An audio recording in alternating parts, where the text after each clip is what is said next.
যে উগ্রবাদ হিন্দু, এই যে উগ্র হিন্দুত্ববাদী যে মতবাদ, যে নরেন্দ্র মোদী ইন্ডিয়ায় ভারতে তার আধিপত্য বিস্তার করার জন্য যে হিন্দুত্ববাদী মতবাদকে সে আউড়ে বেড়ায়, সেই হিন্দুত্ববাদী মতবাদ যে সাধারণ হিন্দুদের জন্য সুখকর কিছু নয়, শুভকর কিছু নয়, তার প্রমাণ আমরা এই 15 বছরের নরেন্দ্র মোদী শাসনামলে দেখতে পেয়েছি। যার দরুন এই নির্বাচনে ভারতের মানুষ নরেন্দ্র মোদীকে যে হারে ভোট দেওয়ার কথা ছিল, যে হারে আশাবাদী ছিল, সেই হারে সাধারণ মানুষ ভোট দেয়নি।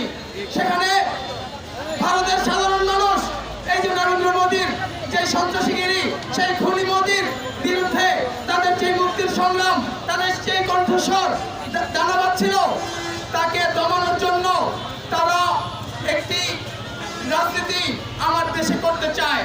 তারা আমার দেশের পরিস্থিতিকে অস্থিতিশীল করে আমার দেশের হিন্দু মুসলমানকে তারা মুখোমুখি দাঁড় করিয়ে তাদের রাজনৈতিক ফায়দা হাসিল করতে চায়। তার বিরুদ্ধে আমাদেরকে স্পষ্ট হতে হবে, আমাদেরকে সোচ্চার হতে হবে।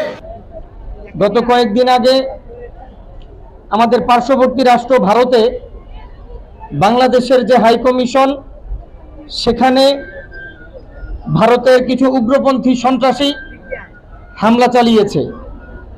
তারা সেখানে ভাঙচুর করেছে, সেখানে যারা ছিল তাদেরকে মারার চেষ্টা করেছে। আমরা এই ঘটনার তীব্র নিন্দা এবং প্রতিবাদ জানাচ্ছি। প্রিয় বন্ধুগণ, বাংলাদেশি হাই কমিশনে হামলা শুধুমাত্র হাই কমিশনে হামলা নয়, এই হামলা আমাদের বাংলাদেশের 18 কোটি জনতার হৃদয়ে আঘাত হেনেছে। প্রিয় বন্ধুগণ, আমরা বলতে চাই, আমাদের রাষ্ট্রটি ছোট হতে পারে, ভারতের তুলনায় আমাদের জনসংখ্যা কম হতে পারে, কিন্তু আমাদের ইমানি শক্তি রয়েছে, আমাদের নৈতিক শক্তি রয়েছে। আমরা সকল ধর্মের মানুষ মিলে ঐক্যবদ্ধভাবে ভারতের সকল ষড়যন্ত্র রুখে দেব ইনশাআল্লাহ। আমরা দেখেছি বাংলাদেশ একটি স্বাধীন রাষ্ট্র হওয়ার পর দীর্ঘ 16 বছর যাবৎ ভারতের মদতপুষ্ট একটি সরকার, এই আওয়ামী লীগ সরকার, ভারতের মাধ্যমে এই দেশে অবৈধভাবে ক্ষমতায় ছিল। তারা দীর্ঘদিন ক্ষমতায় থেকে এই দেশকে ভারতের কাছে বিক্রি করে দেওয়ার জন্য সকল ষড়যন্ত্র তারা করেছিল। কিন্তু বাংলাদেশের ছাত্র জনতা জেগে উঠেছে, এই আওয়ামী লীগ তারা বাংলাদেশ থেকে পালাতে বাধ্য হয়েছে। সংগ্রামী ছাত্র জনতা, আমরা দেখলাম ভারতের উপ হাই কমিশনে, বাংলাদেশের উপ হাই কমিশনে ভারতে হামলা করা হয়েছে। অত্যন্ত ন্যাক্কারজনক একটি ঘটনা।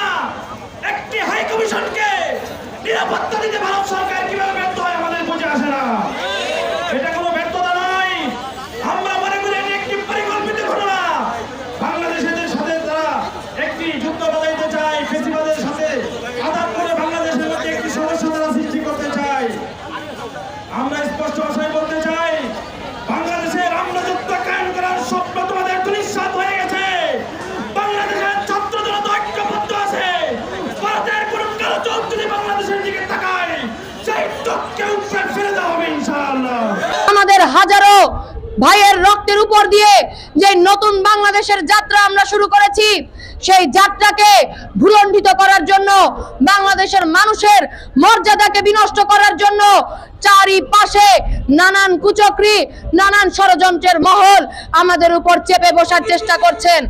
আমরা বলছি, কোন ষড়যন্ত্রকে আমরা এই বাংলাদেশে ঠাঁই দেব না। এবার সেই ষড়যন্ত্র আপনারা ধর্মের নামে করেন, আপনারা জাতির নামে করেন, আপনারা বর্ণের নামে করেন, কিংবা আপনারা যেই নামেই আসেন না কেন, আমরা বাংলাদেশের ছাত্র জনতা ঐক্যবদ্ধ আছি এবং